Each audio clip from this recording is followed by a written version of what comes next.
La semana pasada nos quedamos hasta el verso 10, donde dice: pero tú, ¿por qué juzgas a tu hermano? O tú también, ¿por qué menosprecias a tu hermano? Porque todos compareceremos ante el tribunal de Cristo, porque escrito está: vivo yo, dice el Señor, que ante mí se doblará toda rodilla y toda lengua confesará a Dios. Bien, bueno, para recordar un poquito lo que estábamos viendo y no entrar así como en frío a la enseñanza. Recordemos que el apóstol Pablo, una de las cosas que está tratando aquí en esta iglesia en Roma, es eliminar los conflictos que había entre judíos y gentiles. Por una parte, los judíos que todavía querían guardar ciertas prácticas que habían aprendido de la ley de Moisés, y los gentiles que pues ni conocían, yo creo, muchos de ellos, esas prácticas. Entonces el apóstol Pablo ha venido demostrando que en cuanto a ser pecadores, tanto judíos como gentiles son pecadores. Lo vimos en ese pasaje donde dice: ya hemos acusado a judíos y gentiles, que todos están bajo pecado. No hay diferencia. Eh, como les decía, los judíos por una parte querían seguir llevando a cabo esas prácticas o ritos, que en algún momento también lo vemos con el Señor Jesús, cuando le dicen: oye, ¿por qué tus discípulos quebrantan la tradición de los ancianos? No era ni siquiera un mandamiento de Dios, era algo que los ancianos habían establecido como si fuera una ley, como si fuera parte de los mandamientos de Dios. Y entonces los judíos tenían muy arraigadas esas prácticas, y los gentiles, que como les decía hace un momento, posiblemente ni siquiera habían escuchado de todos esos ritos y prácticas que los judíos guardaban, bueno, pues ellos actuaban conforme habían ellos crecido y conocido al Señor. Entonces el apóstol Pablo aquí en el capítulo 14, verso 1 dice: recibid al débil en la fe, pero no para contender sobre opiniones. Es decir, aquellos que han alcanzado un grado mayor de madurez, reciban a los débiles, es decir, no los aparten, no los releguen, sino recíbanlos, pero no para estarlos ahí presionando y diciendo: oye, ¿tú por qué sigues comiendo carne de cerdo? Si mira la Biblia, o bueno, para ellos lo que en ese tiempo tenían como escritura, podrían decir los judíos: es que Dios no nos permite comer cerdo, cuando vemos que ya en otros pasajes de la Biblia se nos dice que el Señor hizo limpios o purificó todos los alimentos, es decir, puedes comer lo que sea, pero había ese conflicto. Entonces el apóstol Pablo, pues con la sabiduría que Dios le da, con la sabiduría del Espíritu Santo, está tratando de unificar justamente esas ideas, todos esos criterios, pero por otra parte también demostrando o enseñando que hay algunas enseñanzas o prácticas que no son, digámoslo, de primer orden, que pasan a un segundo o tercer orden, lo vimos también la semana pasada, y que no podemos entonces ni condenarnos ni condenar a otros por sus prácticas, como en este caso en cuanto a la comida. Vamos a seguir leyendo porque va a mencionar aquí en algún momento los días y otras cosas. Miren, vamos a leer a partir del verso 12. De manera que cada uno de nosotros dará a Dios cuentas de sí. Estoy leyendo Romanos 14, verso 13. Así que ya no nos juzguemos más los unos a los otros, sino más bien decidid no poner tropiezo u ocasión de caer al hermano. Yo sé y confío en el Señor Jesús que nada es inmundo en sí mismo, mas para el que piensa que algo es inmundo, para él lo es. Pero si por causa de la comida tu hermano es contristado, ya no andas conforme al amor. No hagas que por la comida tuya se pierda aquel por quien Cristo murió. No sea, pues, vituperado vuestro bien, porque el reino de Dios no es comida ni bebida, sino justicia, paz y gozo en el Espíritu Santo. Porque el que en esto sirve a Cristo agrada a Dios y es aprobado por los hombres. Así que sigamos lo que contribuye a la paz y a la mutua edificación. No destruyas la obra de Dios por causa de la comida. Todas las cosas a la verdad son limpias, pero es malo que el hombre haga tropezar a otros con lo que come. Bueno es no comer carne, ni beber vino, ni nada en que tu hermano tropiece o se ofenda o se debilite. ¿Tienes tu fe? Tenla para contigo delante de Dios.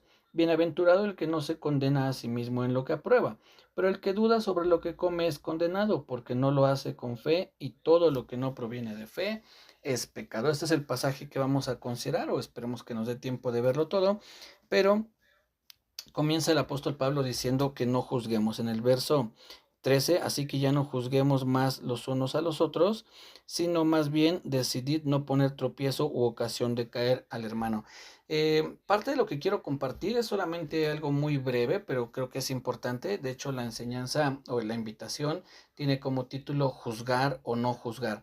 Muchas veces se escucha por ahí que dicen que no debemos juzgar, pero sobre todo lo dicen gente que pues tiene malas prácticas en cuanto a la Biblia o malas doctrinas o están en alguno de esos evangelio entre comillas distorsionados, entonces salen a decir, no, es que tú no tienes por qué juzgarme, la Biblia dice que no juzguemos, no juzguéis y no seréis juzgados, y hay una área donde sí, pues no es válido, no tiene sentido, es vano el que juzguemos como lo que está hablando aquí el apóstol Pablo en cuanto a la comida. Y ahorita vamos a ver un poco más eso, pero hay otros momentos en los que sí es necesario que como hijos de Dios y por amor a los hermanos, por amor al rebaño, debemos de juzgar o debemos de hablar y revisar, debemos de escudriñar lo que está enseñando a alguien. Eso es bien importante. Si yo ahora mismo supiera que alguno de los que estamos aquí ve o sigue o es discípulo, por decirlo así, ¿no? Entre comillas, de algún predicador que yo sé que es de una doctrina errónea, que tuerce el evangelio, que está predicando cosas indebidas, entonces me voy a dar a la tarea de explicarle a ese hermano, es decir, al hermano que esté aquí conectado, que es alguno de los hermanos que yo conozco, en privado, no lo haría obviamente aquí en público, pero sí le hablaría y le diría, oye hermano o hermana, fíjate que he visto que tú sigues o comúnmente ves, escuchas, prédicas de tal persona y esta persona es alguien que no enseña la sana doctrina, que tuerce la palabra. Yo estoy haciendo un juicio sobre aquella persona. Ahora, no un juicio condenatorio, no estoy diciendo que se vaya al infierno el hijo del diablo, eso ya no me corresponde a mí decirlo ni a ningún ser humano, eso le corresponde a Dios, saber qué persona al final de sus días será realmente castigado por haber torcido su palabra, o si esa persona se arrepiente, se convierte y entonces es uno más de nuestros hermanos. Eso no depende de nosotros, pero en un momento en el que veamos que esa persona tiene una constancia en torcer las escrituras, pues debemos alertar a nuestros hermanos y ahí es donde estamos haciendo un juicio y eso es válido. Recordemos que el Señor Jesús en una de las cartas que escribe a las 7 iglesias que encontramos ahí en Apocalipsis, él reconoce la labor de esa iglesia que dice, has probado a los que se dicen ser apóstoles y no lo son. ¿Cómo lo hacían? Bueno, no nos da mucha información en cuanto a cómo es que los probaban, pero ciertamente ellos juzgaban, llegaban a una conclusión y decían, no, este es un falso apóstol. No decían, no, no digas nada, no juzgues, tú deja que siga enseñando. Él dice que es apóstol. No, se reunían, suponemos, un concilio, un grupo de hermanos para decir, oye, esta persona está enseñando esto, esto no está bien, no es correcto, y entonces le decían, sabes que tú no eres apóstol, y ya no, pues, suponemos no lo permitían o no permitían que siguiera enseñando en esa iglesia. Entonces sí hay juicios que tenemos que hacer. No debemos, insisto, en caer en condenar a las personas y si es un hijo del diablo y ojalá le pase esto y qué bueno que le suceda al otro. No debemos caer en murmuración tampoco. Oye, ¿supiste que el hermano o la hermana tuvo una situación, tuvo un tropiezo? Y sí, pues no, pues sí se veía. Eso es murmuración, estamos juzgando de una manera equivocada. Si es que sabemos de alguna persona que tuvo un tropiezo, oremos por él, Señor. Bueno, pues ten misericordia de tu hijo, de tu hija, tuvieron una situación, se supo que estaban cometiendo algún pecado, pero ten misericordia de ellos. Eso es lo que debemos hacer, abrazar a nuestros hermanos en la fe a través de la oración, a través de darle palabras de ánimo. En otro sentido, insisto, no es bueno juzgar, ¿no? El decir, sí, luego me di cuenta, es un hipócrita y se va a ir al infierno. Eso no nos corresponde. Eso no es lo que nosotros debemos hacer, ni permitir que lo hagan delante de nosotros. Si tú escuchas a alguien que está diciendo, no, es que es hermano, sí, es esto, lo otro, mira, hermano, tú estás diciendo que así es, tú no conoces el trasfondo, o tal vez sí lo conoces, pero creo que no es correcto que te expreses así de una persona. Mejor vamos a orar por tal persona, ¿sí? Hace un ratito estaba platicando con mi esposa y hablábamos un poquito en cuanto al presidente, ¿no? El presidente de la República y cuánta gente lo critica con o sin razón. Eso no estoy diciendo que todo lo que haya hecho el presidente esté bien o todo esté mal, pero hay mucha gente que lo critica, que se queja mucho de él y lo insultan y cosas así, ¿no? Y platicando con mi esposa llegamos a esta idea de decir, bueno, y esa persona, vamos a suponer que yo, ¿no? Que yo soy uno de aquellos detractores del presidente y lo critico y estoy siendo mordaz con todo lo que él hace. Pero si ustedes vieran mi vida y notaran cada una de las áreas de mi persona, es decir, como papá, como esposo, como hermano, como alguien que ofrece un servicio al público, ¿será que en todas esas áreas yo lo haga bien todo? ¿Será que no falle? ¿Será que no tenga algún error como papá, como esposo, como un prestador de servicios, como hermano en la iglesia? ¿Será que todo lo hago bien? Seguramente no, o definitivamente no. Ustedes podrán encontrar muchos defectos en mi vida, pero yo aquí detrás de una pantalla o detrás de un chat es muy fácil decir, no, y el presidente no sirve para nada y él lo hace todo mal, cuando no me doy cuenta en mi vida cuánto estoy fallando. Ahí estoy haciendo un juicio, criticando algo que es parte de lo que el apóstol Pablo nos enseña aquí en Romanos cuando dice, ¿quién es, como dice en ese pasaje? A ver, vamos a leerlo porque lo dice de una manera muy precisa el apóstol Pablo. Aquí mismo en Romanos, por favor. Vamos a ver lo que dice en el capítulo 2, verso 1. Dice, por lo cual eres inexcusable, oh hombre, quien quiera que seas tú que juzgas, pues en lo que juzgas a otro te condenas a ti mismo, porque tú que juzgas haces lo mismo. Es decir, tú también fallas. Podemos decir, bueno, ¿saben qué, hermanos? Pues el presidente ha tomado decisiones incorrectas. Vamos a orar por él, vamos a decirle que vamos a pedir al Señor que el presidente lo conozca, que se convierta en un hijo del Señor, que pueda tomar decisiones sabias. Esa es o debe ser nuestra posición, esa debe ser nuestra postura. De lo contrario, me estoy convirtiendo como cualquier otra persona que uno ve como despotrica, no solo en cuanto al presidente, y no estoy, insisto, tomando postura en cuanto al gobierno, solamente es un ejemplo. Lo mismo pasa en Estados Unidos o en Rusia o en España, que critican mucho a quien esté al frente del país. Entonces, ¿cuál es la postura de un hijo de Dios? Bueno, vamos a orar por él, porque a mí me gustaría que cuando ustedes noten un defecto en algún área de mi vida, no se junten con otros hermanos y no, es que el hermano la riega y mira y su carácter y mira sus hijos y mira a su esposa. A mí no me gustaría eso y no porque yo diga, ay, es que eso me pone triste, que definitivamente lo haría, pero a mí lo que me gustaría sería que oren por mí.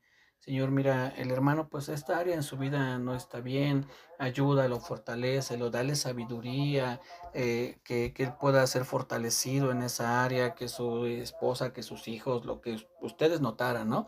Eso sería lo que a mí me gustaría. Y recordemos que la ley que menciona el Señor Jesús, esa ley tan importante que es parte del amar a tu prójimo, pero el Señor Jesús dice, haz con otros lo que quisieran contigo, lo que quieras que hagan contigo, hazlo con otros. ¿Cómo quisiera que me trataran ustedes en un momento de debilidad?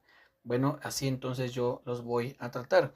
¿Cómo me gustaría que el gobernador o la gobernadora de aquí de Tlaxcala o en el estado en el que tú estés, poniendo este ejemplo, qué pasaría si es la gobernadora, en este caso hablando aquí de Tlaxcala, notara que hay un defecto en mí? Digo, es un ejemplo, ¿no? Bueno, a mí me gustaría que orara por mí, no me gustaría que lo publicara en todos los medios de comunicación diciendo, no, es que miren, David Ramírez tiene este defecto.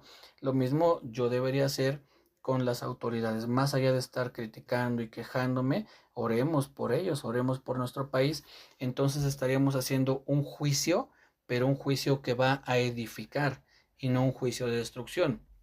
Si tal persona tiene este defecto, si tal hermano se ha equivocado, si tal pastor, ¿qué pastor, por ejemplo, podría decir, no, yo llevo a mi iglesia de manera perfecta?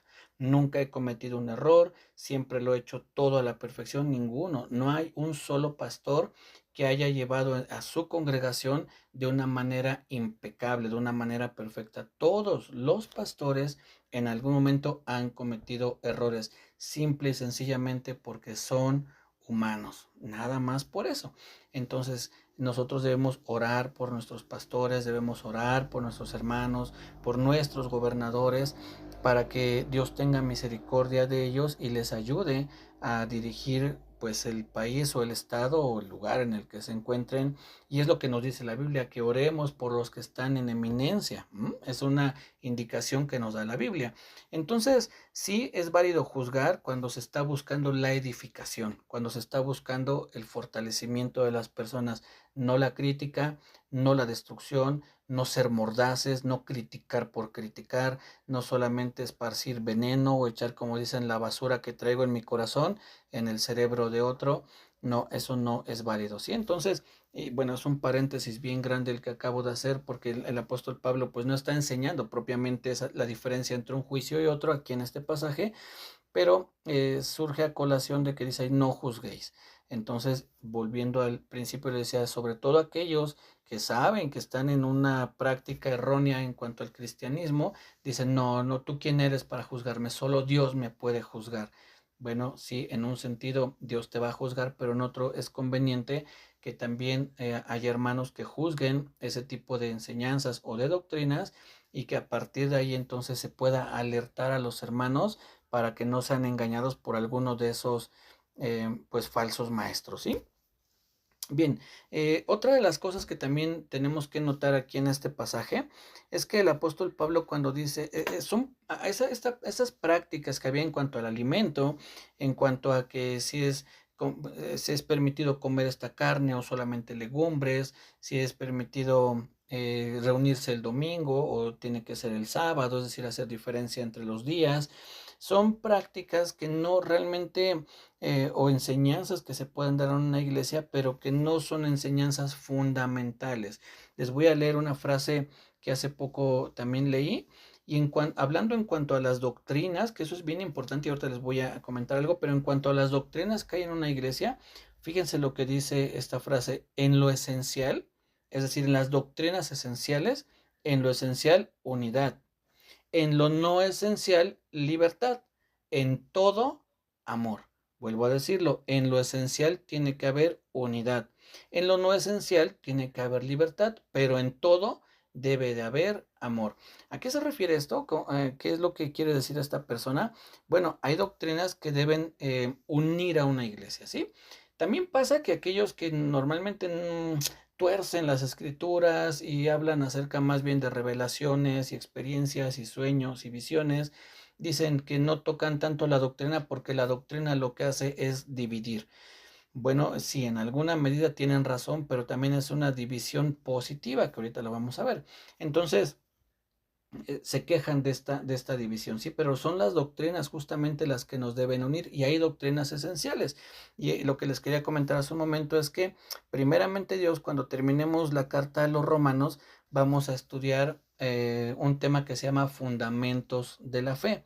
Estos fundamentos, como dice esta frase que les leí, que hay, dice, en lo esencial, hay fundamentos esenciales que toda iglesia cristiana de sana doctrina tenemos en común. Todas las iglesias cristianas de sana doctrina tenemos fundamentos esenciales. ¿Por qué menciono esto? Porque yo no voy a tocar temas en los que yo sé que no son esenciales y que tal vez alguno de los hermanos que están aquí en su iglesia practiquen o tengan como enseñanza algo que no es esencial. Eso ya es cada quien, como dice la segunda parte de esta frase, en lo no esencial, libertad. Yo no voy a entrar en temas que no sean esenciales. ¿Qué es lo que vamos a ver? Por ejemplo, vamos a conocer o vamos a estudiar un tema que se llama la persona de Cristo. Hablar del nacimiento virginal, de que el Señor Jesús fue humano, de que no tuvo pecado, todo eso, toda iglesia cristiana de sana doctrina reconoce que el Señor Jesús fue humano, o bueno, es decir, tuvo un cuerpo humano, es Dios, nació de una virgen, ¿qué más? No tuvo pecado, todos tenemos en común eso. Entonces, estos fundamentos que vamos a estar estudiando debemos tenerlos todos, no importa la denominación que sea, siempre y cuando sea una sana doctrina, todos tenemos estos fundamentos en común.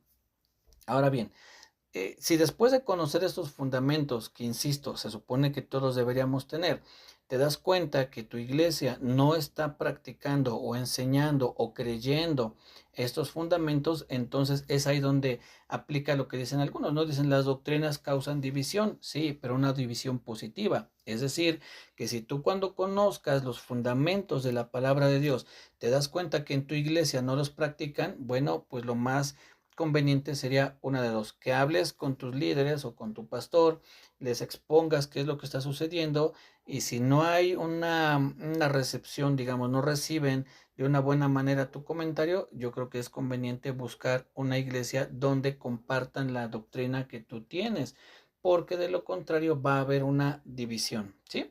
Entonces, hay doctrinas, como les decía, que no son esenciales. Bueno, ahí hay libertad, como lo que está diciendo aquí el apóstol Pablo. Unos creen que se puede comer esto, otros que no. Bueno, el que crea que no, pues no lo coma, y el que crea que sí, pues cómalo. Ahí hay libertad, pero en todo debe de haber amor, ¿sí? Entonces, para continuar ya ahorita con nuestro capítulo, terminando Romanos, primeramente Dios, vamos a ver esos fundamentos de la fe con la intención de que lo que tú conozcas como una doctrina bíblica te una a tu iglesia, si en tu iglesia están llevando esa misma doctrina, o te des cuenta pues que tal vez la iglesia en la que asistes no está muy bien doctrinalmente y si el Señor te guía en algún momento a buscar otra iglesia, bueno, que sea bajo la dirección del Señor, la sabiduría que Dios te dé, o hablar con tus líderes, también que sea la sabiduría que el Señor te dé, pero buscando estar arraigados y cimentados en las doctrinas, insisto, que toda iglesia cristiana de sana doctrina debe tener en común. ¿Sí? Muy bien. Bueno, ¿qué es lo que dice después aquí el apóstol Pablo? Vamos a seguir leyendo Romanos 14. Dice después en el verso 14, dice el verso 13, ya no nos juzguemos los unos a los otros, sino más bien decidid no poner tropiezo u ocasión de caer al hermano. Esto es lo que les hablaba, busquemos más bien la edificación de los hermanos, no poner tropiezo, no poner alguna ocasión de caer. Es decir, si yo sé, por ejemplo, que a mi hermano le molesta, a alguno de los hermanos le molesta que yo coma o tome Coca-Cola o coma carne de cerdo, bueno, yo tengo libertad, como vimos aquí es una doctrina no esencial, ahí hay libertad, pero también dice esta frase, en todo amor. Por amor a mi hermano, me voy a abstener de tomar Coca-Cola y es un ejemplo, ¿no? Y de comer carne de cerdo, al menos cuando esté él. Si yo estoy en mi casa solo y en mi casa no hay problema con mi esposo o con mis hijos, que yo pueda tomarme de vez en cuando un vaso de Coca-Cola o comer de vez en cuando por ahí unos tacos de carnitas, bueno, lo voy a hacer sin ningún problema porque es una doctrina, una enseñanza, una práctica que la Biblia no regula, no dice qué puedes o no puedes comer en cuanto a esto que estamos hablando, y entonces lo podemos hacer, pero debe haber amor. Poner ocasión de cara al hermano o tropiezo, como dice aquí, es que yo diga, bueno, el hermano no le gusta que yo tome Coca-Cola, pero a mí no me importa porque yo tengo libertad en Cristo, porque yo sé que para mí esto no es malo y entonces yo lo voy a hacer aunque él se enoje.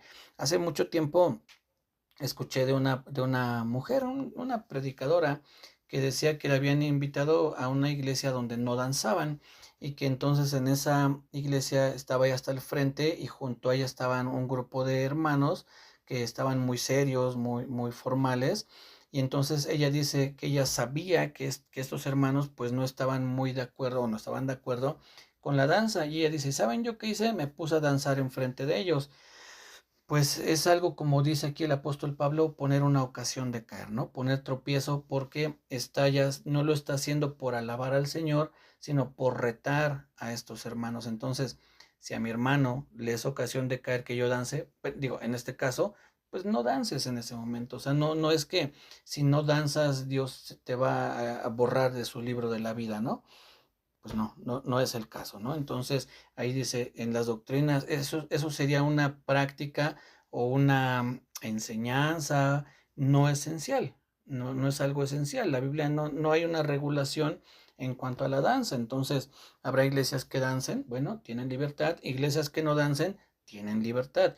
Los que danzan no critiquen a los que no danzan y los que no danzan no critiquen a los que danzan, en todo amor, en todo orden también. Eso sí, tiene que haber un orden en todas las prácticas que tenga una iglesia, pero seamos amorosos con nuestros hermanos. ¿Sí? Si ellos no ven bien la danza, bueno, pues no dancemos. Insisto, no creo que pase algo si por un día no danzamos y por eso el Señor nos borre de su libro de la vida, ¿sí? Dice después en el verso 14, yo sé y confío en el Señor Jesús que nada es inmundo en sí mismo, mas para el que piensa que algo es inmundo, para él lo es. Fíjense lo interesante que es esto que está diciendo aquí el apóstol Pablo cuando él dice, bueno, realmente comer cerdo o no, tomar Coca-Cola o no, son ejemplos que comúnmente pongo, pero podríamos hablar de verduras, podríamos hablar de mariscos, de tomar café.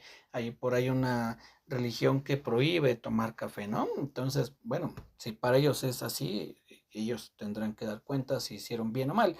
Pero vean lo que está diciendo aquí el apóstol Pablo. Si dice, para mí, yo creo que nada es inmundo. Sin embargo, si alguien cree que tomar o comer tal cosa es inmundo, bueno, entonces que esa persona lo considere así y no lo haga. Si cree que es malo tomar Coca-Cola, está bien, que no tome Coca-Cola. ¿Cuál debe ser nuestra postura? Hermano, si tú crees que no, está bien, ¿qué te servimos? Agua, perfecto, toma agua, ¿no? Sin que digamos, ándale, mira, tómate un vasito de coca, no es malo, no pasa nada. No, respetemos al hermano que decide tomar o no tomar alguna bebida o comer o no algún tipo de alimento. Debemos de mostrar amor, ¿sí? No debemos de estar insistiendo, ándale, mira, y no, ya te dije, no pasa nada. Cada quien es libre de decidir. Cuando hay una duda en nuestro corazón en cuanto si algo es correcto o no, ya sea hablando de comida o bebida o de cualquier otra cosa, cuando nosotros ya dudamos en decir, ay, ¿será malo si me como esto? ¿Le agradará a Dios? Mejor no lo hagas, mejor no lo comas. Es decir, vean lo que dice al final en el verso 23. Pero el que duda sobre lo que come es condenado, porque no lo hace con fe, y todo lo que no proviene de fe es pecado. Es decir, si en ti no hay la seguridad de lo que estás haciendo es agradable delante de Dios, entonces no lo hagas. Puedes estar entre que será malo que si voy a una fiesta me pueda yo tomar un par de copas, estará bien o no estará bien. Y si yo estoy en esa duda, mejor no lo hago, mejor no lo hagas. ¿Por qué? Porque algo te está inquietando, algo dices, no, más seguro, ¿no? Como decimos coloquialmente, más vale que sobre y no que falte. Mejor prefiero no tomarme ese par de copas a que me las tome y después me sienta mal y haya un cargo de conciencia, y no porque la Biblia prohíba tomar. Recordemos que dice no se embriagues, no dice no tomes, dice que no te embriagues. Pero si hay algo, hay una inquietud en ti, si estás dudando entre hacerlo y no hacerlo, mejor no lo hagas, mejor abstente de hacerlo, ¿sí? Quizá cuando llegues a la presencia del Señor te diga, no, no había problema si hacías o no hacías esta cosa, o si tomabas o no tomabas aquello, pero es mejor que nosotros podamos abstenernos en algún momento ante la duda, porque dice aquí el apóstol Pablo, y todo lo que no proviene de fe, de la seguridad que te da la fe, la sabiduría, mejor no lo hagas. Mejor abstente de eso, no va a pasar absolutamente nada.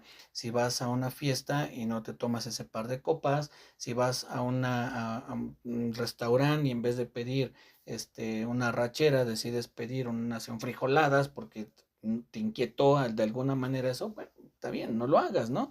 Debemos tener ese cuidado en que lo que nos cause duda o conflicto, mejor no lo hagamos.